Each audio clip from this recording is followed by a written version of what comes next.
Good afternoon. Welcome. Thank you for coming. The environmental group is putting on this talk today, but we really have to thank Karen Wensing and Brenda Scott really for everything. Their suggestion, they did the organization, we booked the room. So my role is to introduce Brenda Scott. I just want to say a little bit about what today's topic is. So hummingbirds are remarkable creatures. Some of them migrate, some of them don't. And understanding the whys and the wherefores of their travel plans is helped by banding individual birds and finding out where they go. So that's our topic for today. The initiator of this, Brenda Scott, and her husband Bob are longtime birders, active all over the world, and Brenda is also a remarkable photographer. Some of her work is over on the side there. You might want to take a look at that. So I'm not going to say more, but I will just introduce Brenda to tell you about today's speaker. Brenda.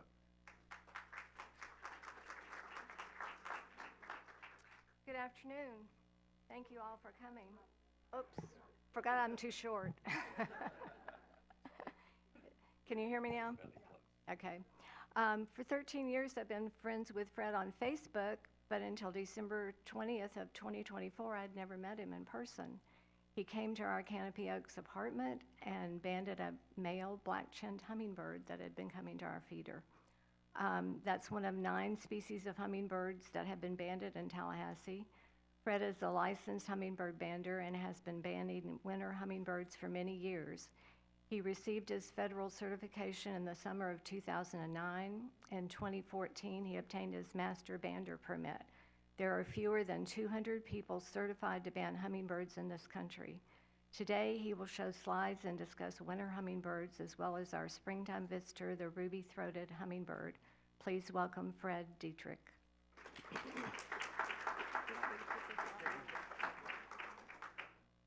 Can you hear me? All right, good. Yeah, we're going to pass around a sample of the hummingbird band. It's just like our hummingbird band would be, but it's the same size, but it doesn't have any numbers on it. So just to see how small it is, it takes 5,500 of those to weigh 1 ounce. So it's like wearing a wristwatch. They're not going to fly around in a circle there. Yeah, I met in 2001. I grew up here in Tallahassee. We came here. My father was one of the first 49ers at FSU. So we came here in 1948 when Park Street was a dirt road. And we lived in it was a Hearst Dairy. And we lived in their house there, and they had the old barn and some stuff was around there. So we always outside. We could walk from our house off Old Bainbridge, go west, and the first road you came to was High Road. So it was all that pasture land that's all been developed now. So we always grew up there outside, and we watched the birds and everything else. And I kind of followed them. And then I saw that someone in 2001 was going to give a talk about winter hummingbirds at native nurseries. And if you had a bird, then let them know. And so I just happened to I told him I had a pair of hummingbirds because they gave him my phone number. He called me back, and he said, I told him I had a pair of hummingbirds. He says, well, you might have 2, but you don't have a pair. So it turned out they weren't even the same species, it turned out. But he said, I'll be at your house at 8 o'clock in the morning. And this was in January. And, it was cold and it was dark out there. And he showed up, and he'd already been to 2 places and banded 4 birds. So he put the trap out front there, and we put the feeder inside. And I said, come on, birds, please show up. Because he lived in Montgomery, Alabama, so he had to drive down here, and he'd have like 15 places to go in one day. So he had like 45 minutes, and he was just moving on.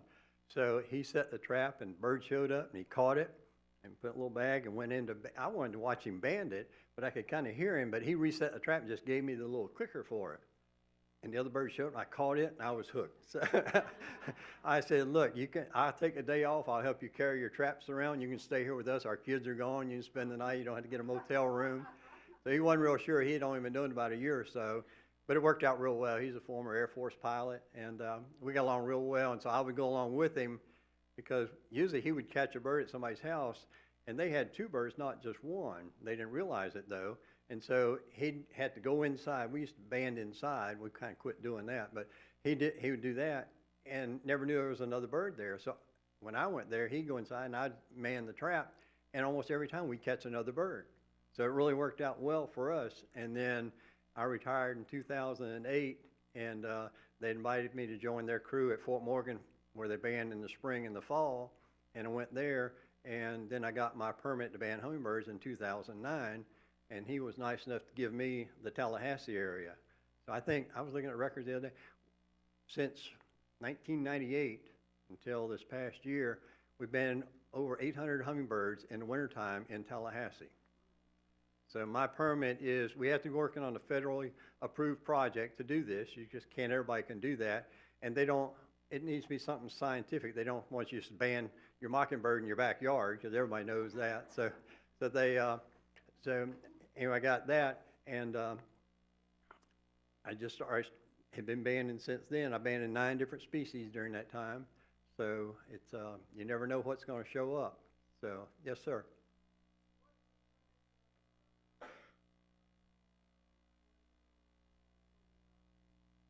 Very small percentage are reported back to me. But I've had 11 birds this winter that I banded in previous winters here in Tallahassee. And some people can take enough photographs of them, they can reconstruct that band number. And Julie DeGrumman is a great photographer and birder, and she has birds in her yard, and she's been able to recover a couple of those. So, yeah, it's not very, and then those ones that usually, the ones we get are ones that came back to the same place where they were banded. But sometimes we get one that's was banded and recovered far away, or it was banded far away and recovered here. That's what we call a foreign recap. So we don't get very many of those, but when we do, we get real excited.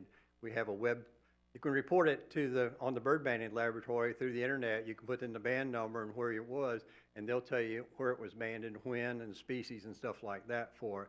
So we've done that a couple of times. But within our bander group, we have a private network that we can do that. We can contact, I'll talk about that later, that if we catch a bird that hasn't been reported to the bird banding laboratory yet, we can put it on our website, and generally any hummingbird bander in the country is on that, so they can tell us where it was. But I'm going to go through the different hummingbirds that we have here, and a little bit about them and how they raise their babies and stuff like that. So this is an adult male Anna's hummingbird. One of the people we banned birds at his house, he took that photograph. He's up in Auburn, Alabama. That bird wasn't there, but he took that picture of it out west. I'm going the right way. I don't know why people like hummingbirds. This is my backyard. No, this is down in South America. We don't.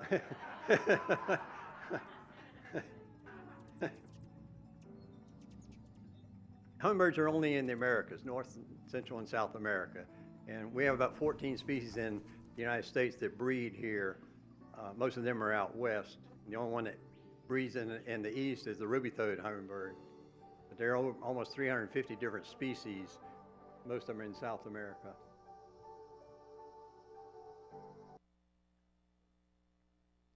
Did we lose it? Yeah, hummingbirds are actually flycatchers. A lot of times in the wintertime when the trees are all bare and we're sitting waiting for that bird to come down to our trap there, we'll see them just fly up and grab something and go back in the top of the tree. So that's what they're doing. This is just a picture somebody took of one getting ready to grab one. This is what we usually see here. This is an adult male ruby-throated hummingbird. It's got that red gorget on there. It has long, it's a V-shaped black tail there. Males are a little bit smaller than the females. Males weigh about 3 grams, and the females weigh about 3.3 grams. So, but during migration, the first males will come back here. They're all down in Central America or right now, and some maybe I think most of them, they don't go beyond Central America. A lot of them are in the Yucatan down there. The ones that we'll see here that are migrating through, they go across the Gulf, 600 miles nonstop to the Yucatan. And they'll spend the winter there, and then they'll return. When they get a wind coming out of the north, they ride those winds down, and then when they wait for one to come from the south, then they'll ride them back up again. So sometimes you'll get bunches of them. But the first one, we usually have a warm front, comes through March the 7th, and that's when you'll see the first male ruby throats. And about 2 weeks after that, the females will come up. The females will, this is a female ruby throat, nothing on the throat here. It's got white tips on the tail here. It's a little bit bigger, a fairly straight bill. Some birds have decurved bills on there. They're emerald green on the back there. They don't have any pigment in the color. It's all iridescence. So the light hits it, and they know how to aim those feathers at you too to get their attention. So, yes. No, this was well, I took this up in West Virginia. So what is interesting on here on her throat, see this patch here? That's where she's been sitting on the nest, and it rubs on the edge of the nest there. So women don't get fat. But yeah, she's already finished breeding, and she's ready to and they will gain weight. They'll put on, because when they get to the Gulf Coast here, they've got to fly 600 miles nonstop.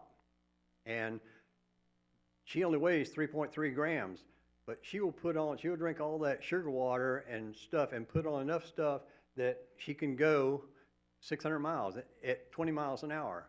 So depending on what the wind's blowing, it's 18 or 20 hours that she's got to fly. There's no place to stop in there. The males and females will go the same way like that. So I've had them as much as almost 6 grams, which is almost double their body weight. But if it's 3 grams, that's what, 3 milliliters? And she's going to go 600 miles on 3 milliliters? It's like 1.5 million miles to the gallon. So, and you know, Mother Nature, she doesn't have much sympathy for sissies. If you don't know how to eat right before to go, when to go, and where to go, she don't want you in the gene pool. You're out of here. So it's amazing that they can make that trip down there and then come back. And not only that, if you've had a feeder out and you forgot about it, and it's been dry since December, then you'll out there, the bird will come up there and hover right where your feeder used to be hanging, or where it is, you know. They can remember that. I moved on Piedmont 30 years ago, and when I get to the caution light by the fire station, I had to count to 12 to know where I turned left. But I had a Rufous hummingbird in my yard. I was fortunate when I first started, I had a number of birds there, and one time I had 3 birds, Rufous hummingbirds, that spent the winter in my yard. And one had a favorite perch here, another one had a favorite feeder here, and then the third one didn't have a place to go. So I put another feeder. I just tied it to a pine tree in the backyard next to a camellia bush, and they stayed there all winter, and then they left when it warmed up. And when I first got my permit, I went out and I saw a hummingbird in the backyard, so I put my trap up there, and this bird went right to the door and looked around and took off. I said, okay, it knows what a trap is. It's been here before. So and of course, when I took all my feeders down, so it didn't have any choice. So we'd had a big storm had come through there. So next thing, it was starting to look for all my feeders, and the feeders weren't there. So, okay, I'm gonna look for the flowers, and the flowers are all beat down, so it couldn't get anything there. And it went over to this pine tree, just a bare pine. There was nothing there. There was no hook, there was no hanger, there was nothing. In fact, I hadn't had anything there in 5 years. And that bird came and hovered within 6 inches of where that feeder used to be hanging on that tree. And this bird had migrated. Those birds, they breed in Northern California up until Alaska. So it's like a 4,000-mile one-way trip. And she'd made that trip 10 times. And yet she could remember that within 6 inches of where that feeder was. So they're pretty remarkable.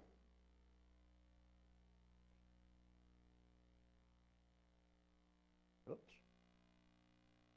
This is the range of the ruby-throated hummingbirds. You see, we're down here. They go up in here and almost to British Columbia over here.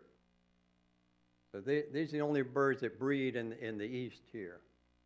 And generally they show up, the ones that are going to stay at your house will stay here first week in March, and they'll stay but they will probably leave, if they're there, they'll leave early. They'll leave in July, but the birds coming down from the north will keep coming through until the first week or so in October. So our permit is to ban birds that spend the winter here. So anything that's not a ruby throat, if it's here, then that's one of the migrants that was in our study. But if the ruby throats, we wait until Most of them are gone by October 15th, so we wait till November 15th. We don't ban them then, because after November 15th, we figure they're here for the winter time, so we can study those. Somebody have a question? Yeah.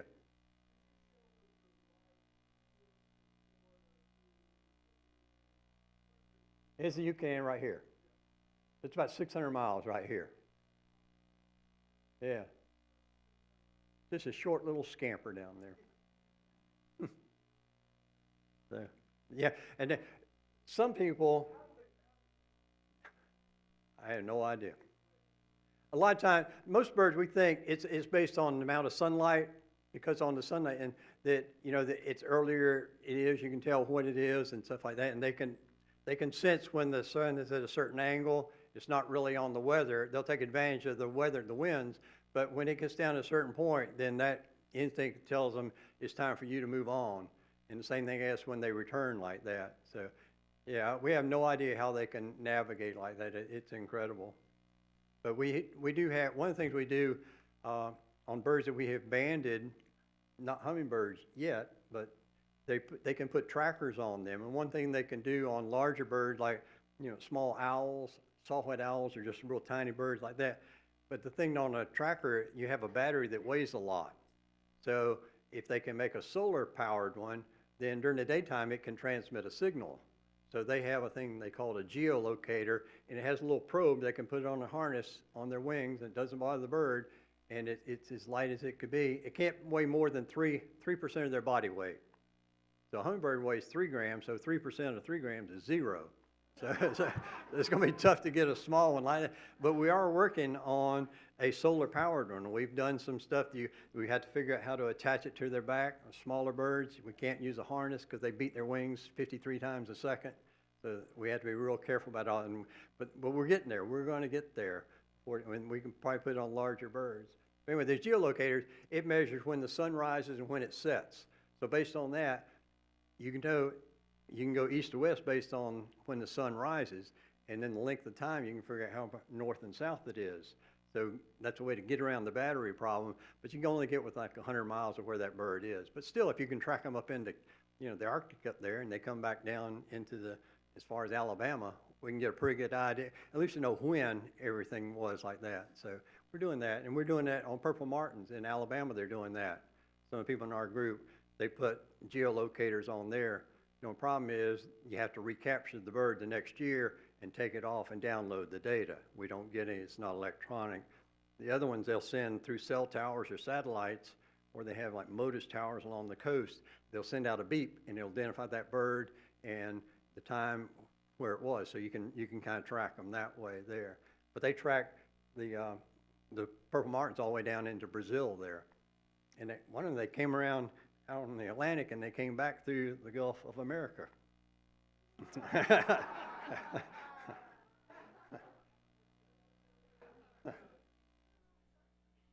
It's the hummingbird nest. This is a black-chin hummingbird out in Texas. They're from mid-Texas west, and a few of them, we get a few here in the wintertime here. So, but you can see it.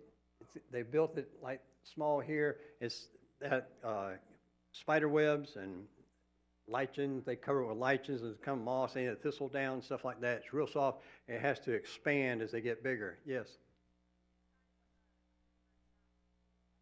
I'll show you one, yeah. Yes.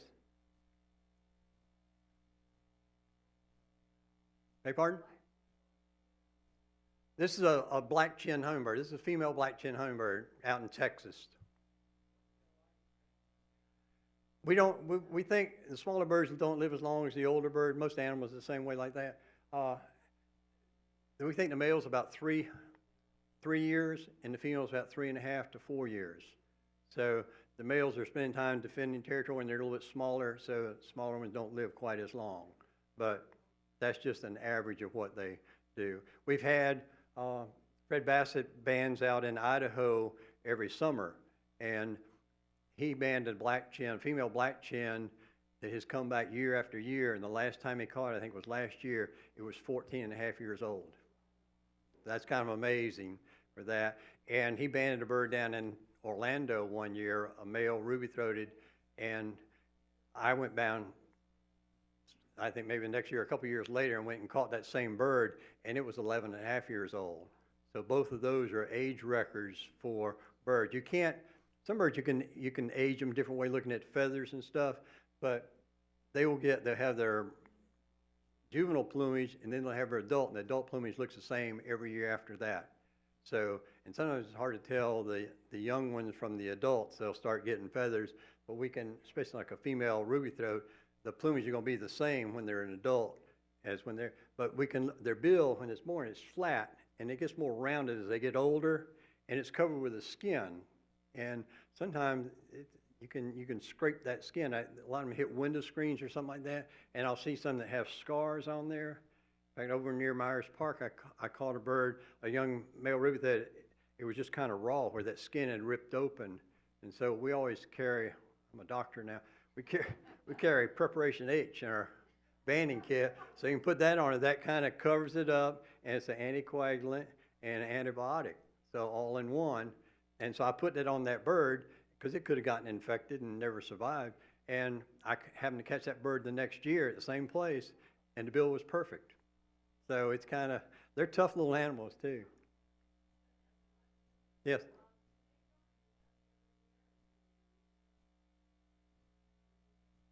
I'm sorry, nest. Yeah, they'll re-nest every. Yeah, they can rehab it. Yeah. Yeah. Yeah, I don't know what percent. Very few, and they only going to live 4 years, so you've got like 4 chances for them to do. But generally, they can rehab them. And there's someplace out in California where they're year round. Some lady has, and I'll show you a video of her, that bird has stayed there year after year there, and she has her camera out there on that bird. Here's a little close-up of that. See all the spider webs and thistle down here. They kind of camouflage it with the lichens that are on there. The nest is about the size of a golf ball in there. And they usually lay 2 eggs, and they're a couple of days apart. So some are like bluebirds. They wait until all the eggs are laid, and they start to incubate them. And bluebird, only the female has a brood patch. The male can't incubate them, so she has to incubate those. And but she will go ahead and start incubating as soon as she lays the eggs. So they will hatch a couple days apart, but she'll make sure that each bird gets enough food every time. They're about the size of a Tic Tac.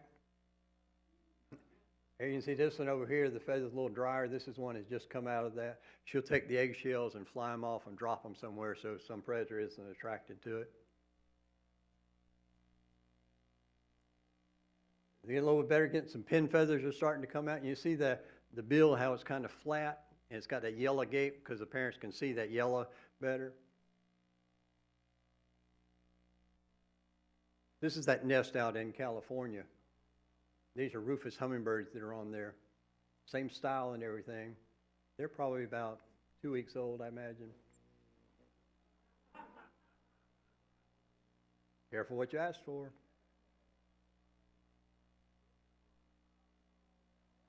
She's been out getting bugs, and it's kind of a slurry of bugs and worms and nectar.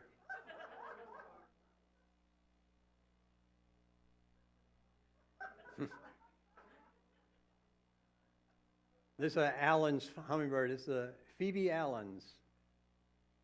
I think a number of years ago. She's probably no longer there.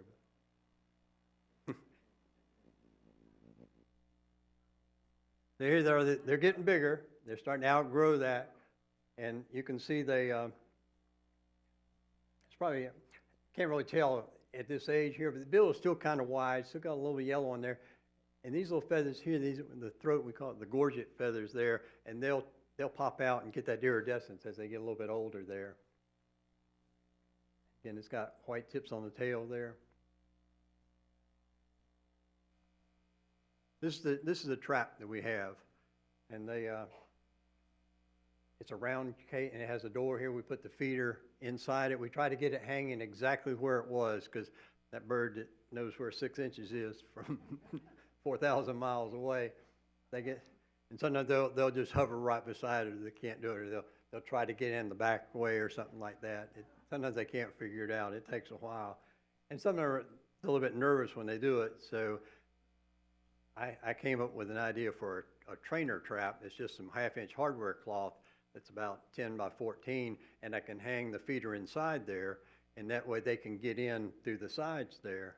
And it's almost comical when I've had it out there for a while and then go back and put the trap up there, it comes up and says, wait a minute, I can do this, and they'll figure out and they'll go right on in there. So I have about 5 or 6 trainer traps there. I have a couple of that out right now, but that's what, and we did have a little, we were getting high tech, we had a little car door opener that would retract the thing, so we didn't have to hold the thing. So we get back there, but of course it'd be cold. We're doing it in the wintertime. It gets cold, the battery dies, or the little cord will get hard and it'll pop out of there, or forget to turn it on, and we're sitting there like that. And then when you finally do it, it goes, womp, womp, and the bird's gone. You know, so then we got to go back up there and go up there and put the little wire back in the catch there. So we've gone back to Tom Sawyer. We just have a fishing line there that we can just hold it open. If we miss them, we just open it back up again. So this is a real easy. This is over in Forest Heights, like we call a bird over there. We call a number of birds over there. But sometimes they're not so easy. This is over near your house.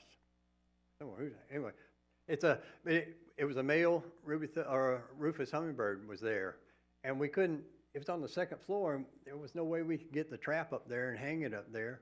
And we were about ready to give up on it. And so I said, let's see if she's got an extension ladder.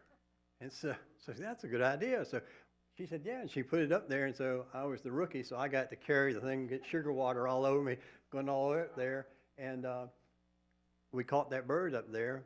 And then it came back to Kathleen's house the next year. But it wouldn't go in the trap. It knew what the trap was. So her husband had his office there, so he just set the feeder out there in the camera, and every time he'd show up, he'd just start taking pictures, and we were able to recover the entire band number out of there. Took him 251 photographs. Then it came back the next year, and he got it in 125, so he's... This is a lady out east of town that it was their upstore bathroom window up there, so I was standing in the tub to get it there. We caught the bird, though. They had to get it out of there. So it was this is about 100 hummingbird bands. They're different size hummingbirds take different size bands on there. Most of them is like 5.6 millimeters, and then we close it into a circle there. And each one has a letter and 5 numbers on it. Hummingbird, or any kind of bird bands, has a 4-digit prefix and then a 5-digit suffix there. So the letter stands for, it's like 3200 for the 4-digit prefix there, and then the other ones will start from 0001 on up there. So we have to make our own. They send us a sheet that has 300 bands laser etched on it, some kind of light aluminum alloy, and then we have to cut it into strips, and then we have to cut it to length. We have different lengths we use, and then we have to form it, and we store them on this pin like this. Then when we get the bird, then we'll figure out what size it is. We'll take it out. We have a number 13 tapestry needle. We open it up just enough so that it's inside the pliers, and then we'll put it on the bird's leg. And I always make it easier for Jim. I put the bird on the right leg, right side up. You can see where we've cut some of these in strips. They were cutting them with scissors and all kinds of stuff, and they were horrible. But we got some of these brake shears that you shear metal with, and you can put them in there, and we can get so that we can actually cut this upper line off of here and the lower line. Have to be kind of careful because that 7 becomes a 1 if you're so we had to take a lot of time to make sure we get those right. There'd be like 10 of those in a strip going across. And here's that H, they were like 3100 or something like that. And see how small it is. You don't want to drop those.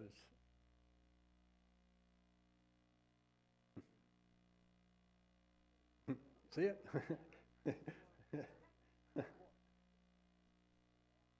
So these are the banding pliers. We have different sizes for the bands because we don't want to crimp. We want to just close perfect. We don't want to flatten it out any.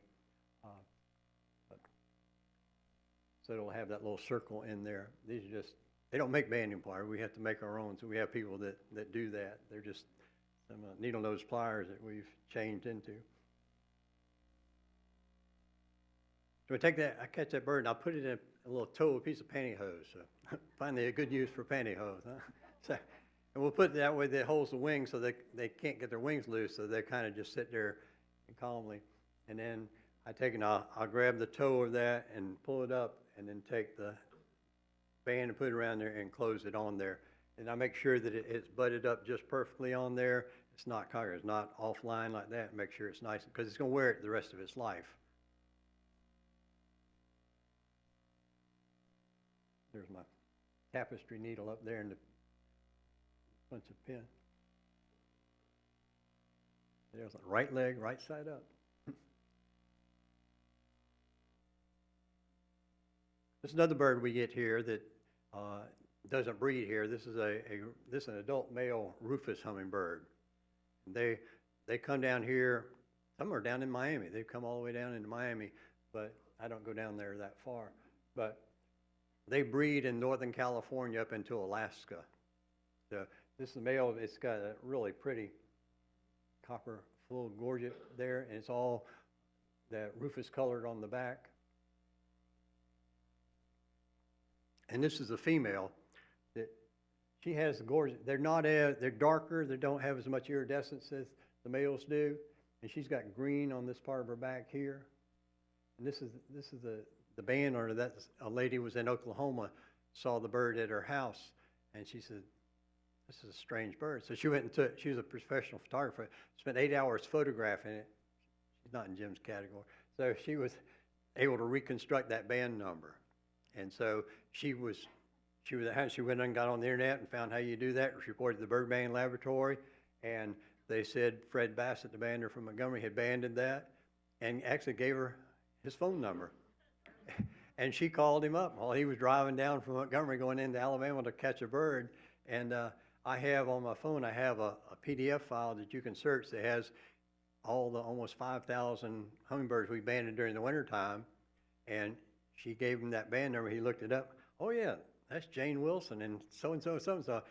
It'll be there on January the 14th." And sure enough, the bird showed up again. So it was kind of cool. And yeah, the rufous, the female will have. You see, all this is kind of clear around here. She'll have them. They're always right in the center. And every year they get a little bit darker and a little bit more of them. But they never completely fill the thing out. This is where their range is. See, we're adding that. We need to move it over a little bit because we've had some over here. But this is where they'll winter here, and it goes all the way up into Alaska.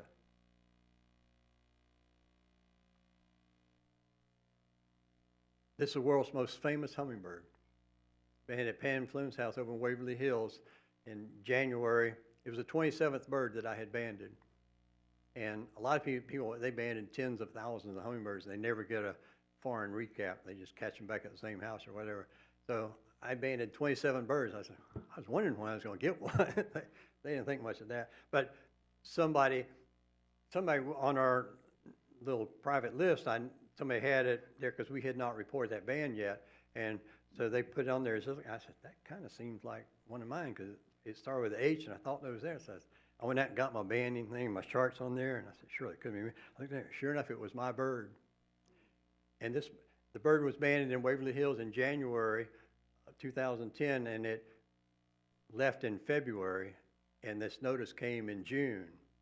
The bird was recaptured in Shenango Bay, Prince William Sound, Alaska.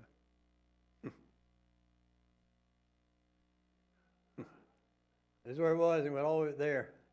3,523 miles. That's if it went in a straight line, and we know it didn't because it wasn't going to leave in January and go through all the ice and snow here. And we've had other ones that go down, and we caught one in San Diego, and then it headed north. So this is the data we collected for it. This is the one that was I banded out in north of town, and it was captured there in San Diego. And the girl who caught that bird there in San Diego, they're not certified to band hummingbirds, but they could read the band number on it. And she turned out to be a good friend of a daughter of Helen Roth, who I banned a lot of birds at her house. It's kind of a small world sometimes. And this is a ruby-throated hummingbird, male ruby-throated hummingbird that was banded down near Ocala, and it was found up here in Utopia, Canada, like 1,500 miles from there. It was found dead in a barn up there, but that's the longest known migration we've had of a ruby-throated hummingbird. Oops. Oh, I'm going the wrong way.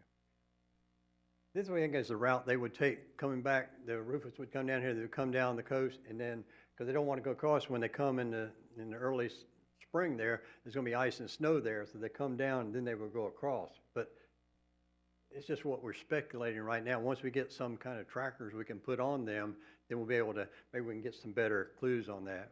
We're real close to being able to put a solar tracker on that will just send out a ping every 2 seconds. It'll give the time and that unique identifier number for them. And they have all those towers. They've got Motus towers all on the coast here and along here. They've got them all over the place, but you should be able to track them there. They're small enough they can glue them to a monarch butterfly right now. And they had one up, I think, band up here in New York, and they tracked it down like 700 miles. But they're kind of got easy. They just flap twice and just glide for a while like that. Hummingbirds 53 times a second all the way down there. So, but taking advantage of the winds, this is when Michael came through. See all that ground clutter they have up there, all this blue? Those are actually migrating birds. This is Doppler radar showing the motion of those birds. So they just sat there and waited and stacked up for 5 days when Michael came. Here's Michael has gone through here. Now all those winds are going this way. So they got all those north winds. They're out of there. I mean, they know what they're doing.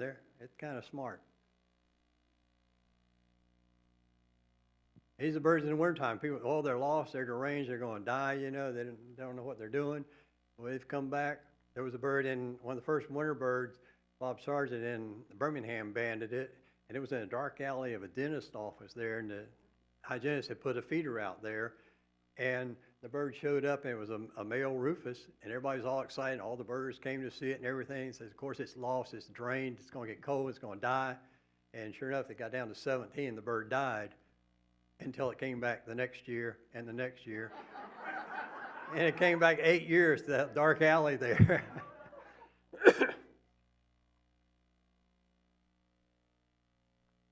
A little heat wrap on there to keep the water from freezing in there. If you have one during the wintertime when we get cold again, my feeder, it got down to 23 at my house, but my sugar water didn't freeze. And when you make sugar water, just mix it up. You can mix it 3 to 1 or 4 to 1. I've started using 3 to 1. They can take that, and it gives them a little bit more energy during the wintertime, or when they're fighting during the summertime and raising babies, they can use that. It's not too thick for them to do that. And flowers is about 22% is what the nectar percent is in there, so that matches that pretty good. So, and you don't need to put any food color in it. They're attracted to red or yellow tubular flowers because they know where that nectar is. So that's why they make feeders that color. But they make them all different colors. I mean, somebody had a statue of a lighthouse, and it was blue, and a little port down at the bottom, and hummingbirds were using it. So they can figure stuff out. He's had to burrow way down to get to the ports there. But the water hasn't, if it gets below 27, there's a good chance it will freeze, so you can bring it in, but if you do, you need to take it back out before first light, because at first light, they can go into things called torpor. They just kind of mini hibernation. They'll reduce their respiration rate and their body temperature and everything, and but when they get up, they start shivering and get that blood flowing. They've got to get it to warm their body back up. So that's when they need to get that sugar water there. And they'll do fine. A little cover for it. Got a light in there to keep it warm. So people get attached to their hummingbirds. This is like a rufous hummingbird. This is an Allen's hummingbird. They look almost exactly like. A couple things are different. The male will have the same gorget on here in colors, but this part of it is green on the back.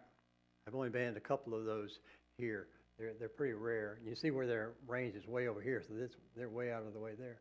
But they also, real narrow outer tail feathers there, and the inner tail feather here, it doesn't have a notch in it. A rufous will have a notch in it sometimes. Sometimes in the young birds, and they haven't got their adult plumage, we have to try to look at that tail feather to see if it's an Allen's or if it's a rufous. And I caught one a couple years ago, and of course it'd been in a fight or something, it lost all its tail feathers.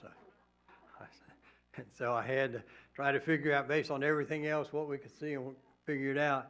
And it just had kind of the gist that it was an Allen's. So we never saw it again. It wasn't, it wasn't recaptured anywhere else when it had regrown its tail. But a lot of times birds, you can grab, one of the first birds I ever had, mockingbird got in our house, and I went to grab it, and I grabbed the tail, and all the feathers came out. They ain't going that fright molt like that. So, but they can grow them back. This is a buff-bellied hummingbird, or a broad-billed hummingbird. It's got a red bill on it.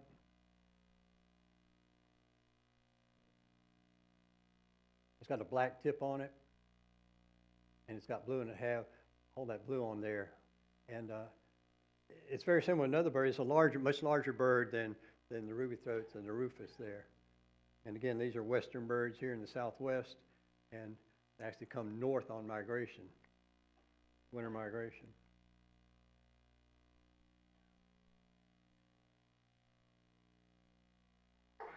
I'm sorry.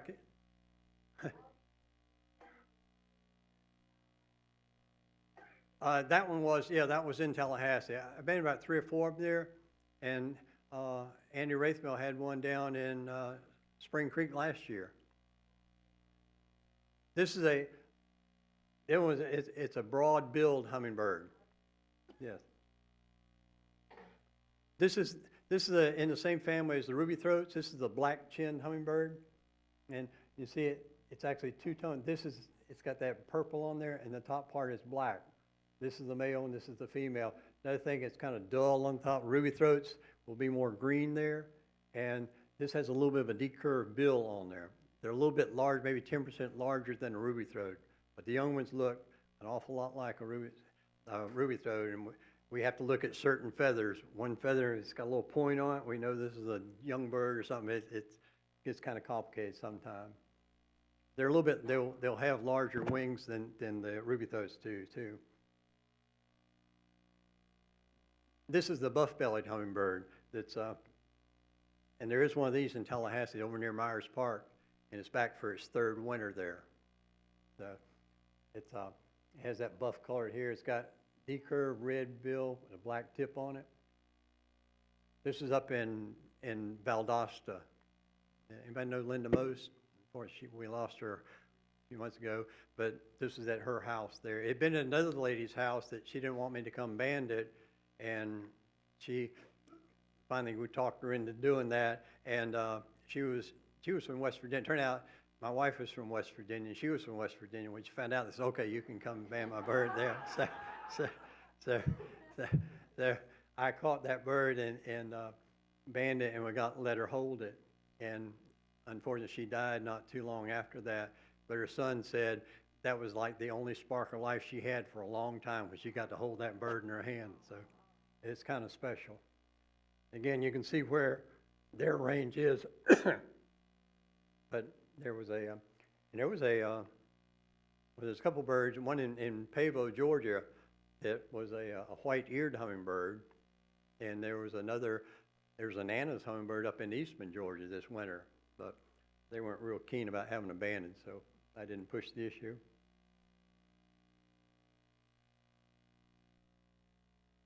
There's another picture of Linda's bird.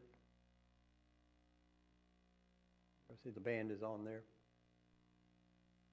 But they use one of the larger bands that we use on hummingbirds.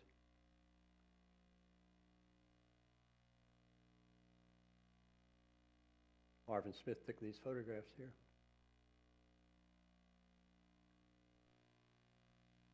This is a calliope hummingbird. It's I think Buddy had one and I banded one of his. I banded one year, a couple years ago. I banded 3 of them, and I banded one down in Panacea this year. But this is the male that has a big streaks on his throat there. He's got his tail all spread out. But they're up in here. Fred Bassett's up in Idaho. He bands in summer. He called me. I banded 150 calliope today. I went there one year and visited with him, and we went out banding places, and I didn't have my permit yet. I was just helping him catch the birds. And some of these people, they get so attached to the hummingbirds. We drove out on this dirt road in the middle of nowhere, and some lady drove for an hour and a half to bring in like 8 gallons of sugar water to put out in this place there. There was nothing there, but they had some chairs there. They had some religious materials out there, so somehow and all that stuff. But I went there and I was helping catch these hummingbirds. Almost all calliopes out there, and I had a shirt that had flowers on it. And came and pecked on me, the shirt. So they're not afraid of anything. So. But see, here's how the male can stick that out to attract somebody. He's trying to impress this female. He probably did a good job. We have a few of these around. I just had that one this year that I have banded. This is a bird. The first time this is a Costa's hummingbird. See where they breed way out here. And I had somebody came to our banding site in Fort Morgan, Alabama, and I was out there, and they said, well, he was from Tallahassee. They brought him over to introduce him to me. He said, yeah, I've had birds in the wintertime. So I gave him my card, and I said, well, you get one, give me a call. So he lived out near where the Amazon place is up there. And so he called me and said he had a bird.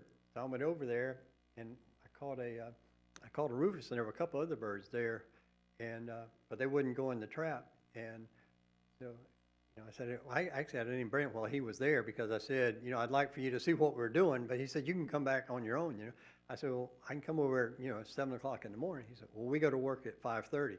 He said, well, I'll leave the gate open for you. So I went over there, and we had a big storm had come through in the meantime and knocked all the flowers down. So I got there, and I set the trap up, and the birds who wouldn't go in the trap before now was ready to go. And this one came around and jumped right in, and I saw a little bit of that purple on it. And I said, that's probably a black chin hummingbird. And went there and got it, and I said, and it had purple on the top. I said, I know what this is. I put it in the bag. I went and I got it in my truck, and Fred Bass said, I locked the door, because this is the Costa's, the only one. He banned one in Alabama. There's actually been one in Indiana of all places, and this is the second one ever in the East that we'd ever caught. So this is a young male, and it's you see it's starting to get in these adult feathers here. This is what the adult male looks like. I called Fred and I said, how many of these have you banded today?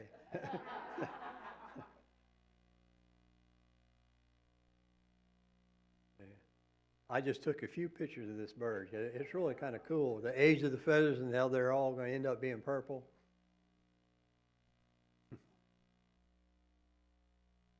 Sometimes you just got to dance. And here, see at that angle, there's no pigment in there, but you turn it and you'll see all the iridescence will show up on there.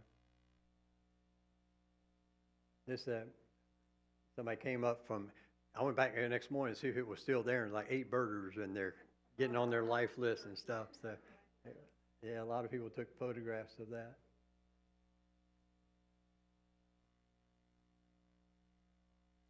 So, I don't know how many people, sometimes when they do that, like in England when they have a rare bird, it's custom, they put a tip jar out there, and then the birds will come do it, and they'll sign the log, and they'll put a tip in there.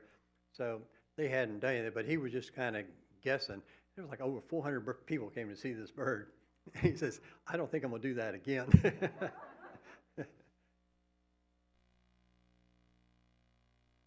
This is a broad-tailed hummingbird. It's in the same family as the rufus and the calliope. So I caught out fairly near where that Costa's was out there, that side of town. Got a real, right here, it's got that red throat on it.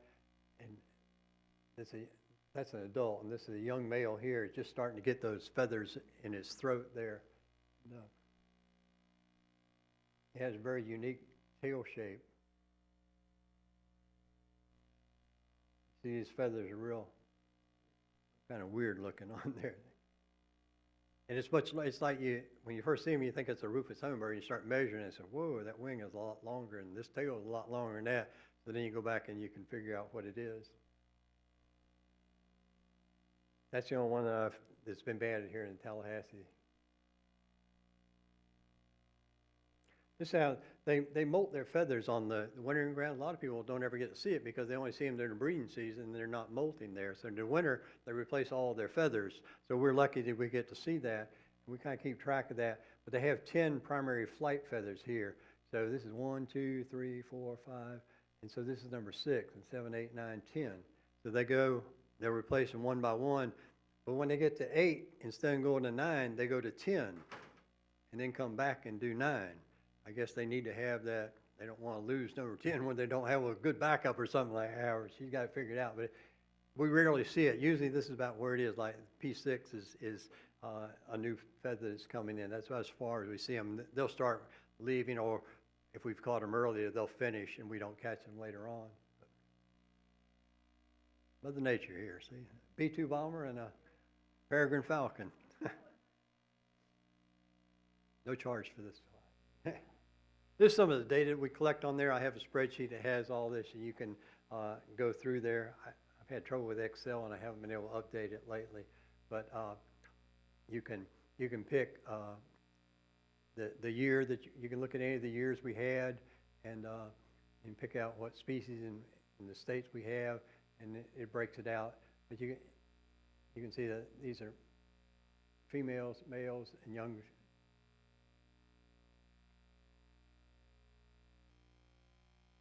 And this is where you can see by month in December and January. This is back, we've been about another 700 or 800 birds since then. But that hasn't changed an awful lot. That's pretty strange. In October, we get the first ones, and in November, and we won't ban any ruby throats here, even though they might be migrant birds that are going to spend the winter. But then that's when we catch both of them. So we're almost through with February here, so we're just about done. Yes?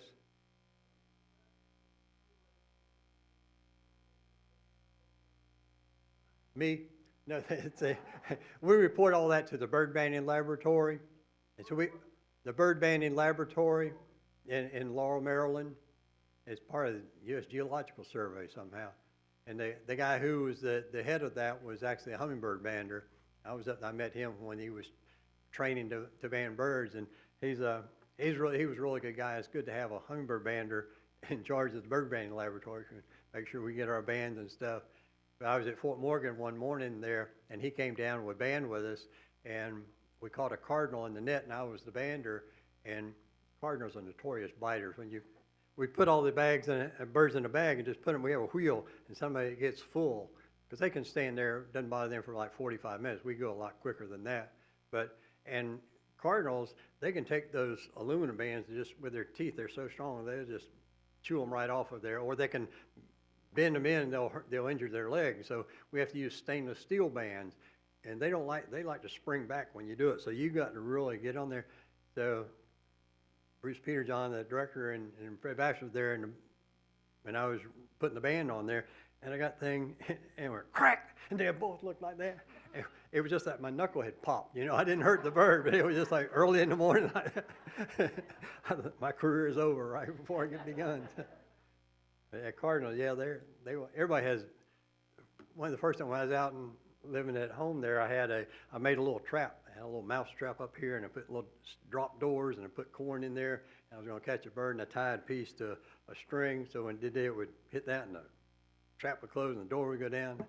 And I was sitting there, and I said, "Oh, there's a bird out," and I was watching it, kept going back and forth. I'm like, "Come on, get in that." And wouldn't go in there. Finally, I walked up, and it was inside the trap. I didn't realize it had been sprung.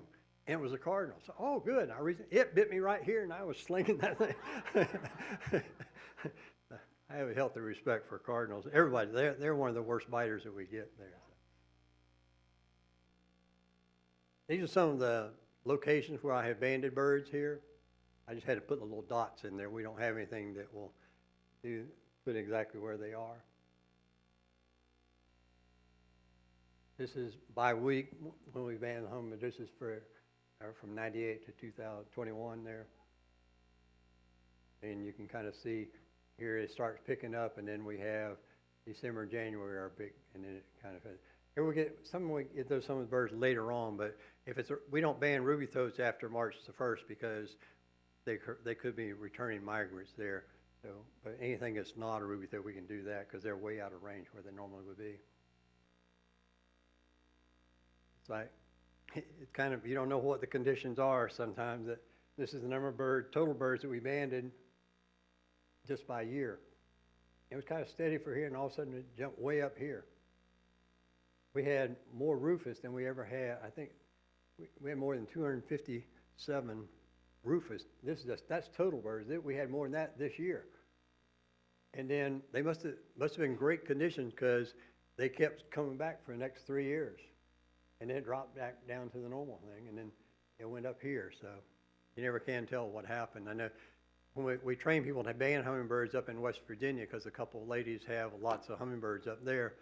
And one lady had come from California, and she put out a feeder because she loved her birds out there, and she had 2 ruby throats were fighting over it. Says, well, I'll fix that. So you got 2 feeders. So she had 4 birds up there fighting.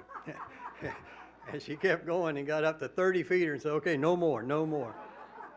But she would go through 5 gallons of sugar water a day sometimes in a peak of migration. So, and she said, I think this is kind of unusual. Somebody ought to be interested. She couldn't get anybody who had any interest in it.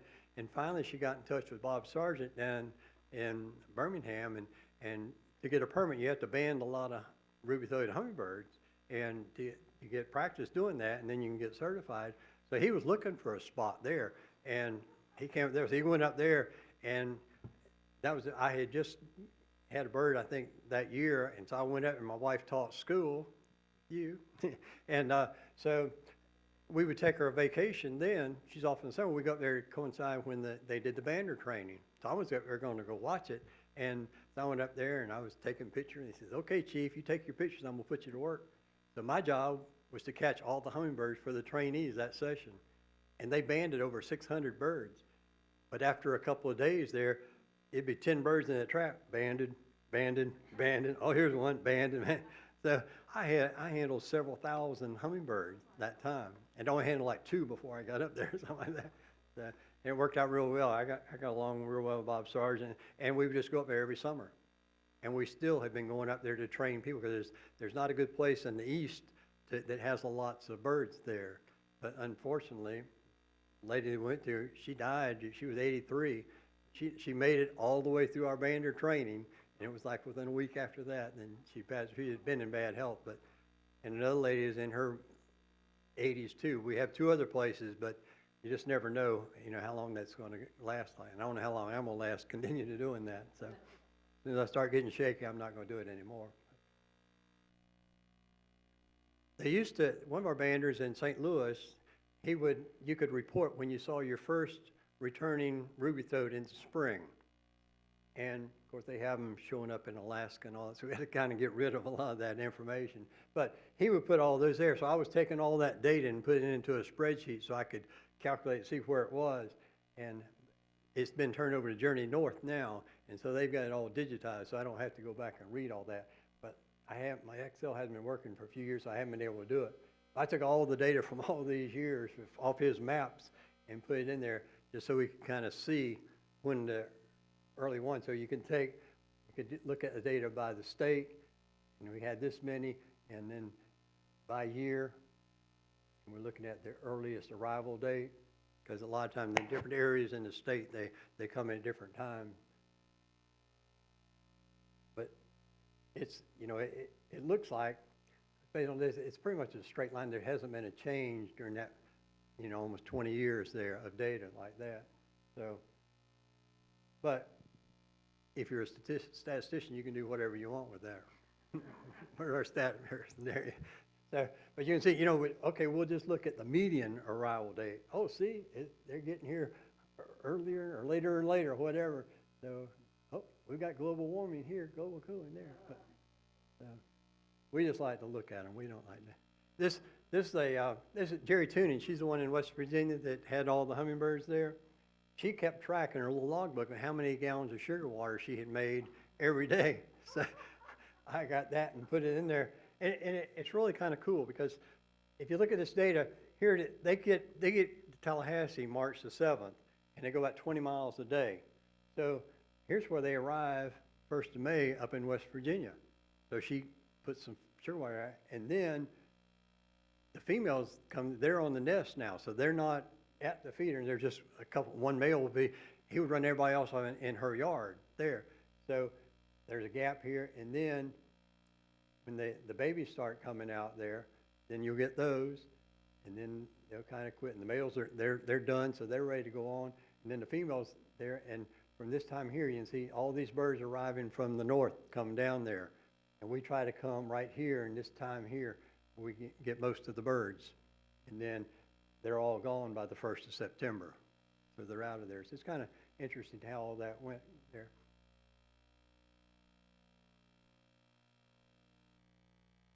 And this is data from eBird, where people can report sightings of that. And again, this data has a thing. Here's the first ones that are going to show up, and then they come here, and then there's a gap here, and then when the babies are born, they pop up here, and they're all gone by then. But these are just, you know, these aren't banded birds. They're just birds that people have seen in their yards and reported it.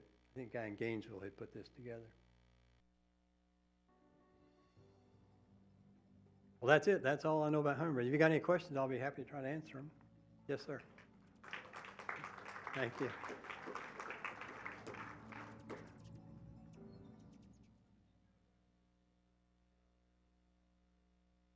Yeah, they're real territorial. But the male, once he's got his territory, then he'll run anything off of there. But she doesn't come to the feeder much because she's out getting bugs and sugar, you know, nectar. So she won't be at the feeders very much. So Mother Nature got that part figured out pretty good. The questions? They didn't Yes. even, I didn't even hand out one microphone.